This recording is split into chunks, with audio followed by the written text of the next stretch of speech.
Ngayong buhay. Nahihirapan ako sa buhay ko kasi nga yung buhay ko, yung inaral ko yung buhay niya, Yung sabi ko, wala yung buhay.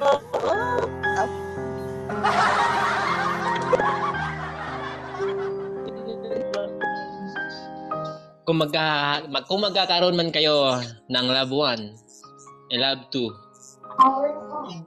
love 3 nyo na para marami sila.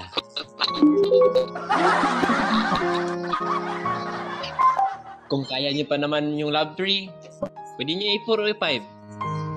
Walang pakialam sa'yo yung ibang tao kasi kupal ka. ayaw. Ayaw, ayaw.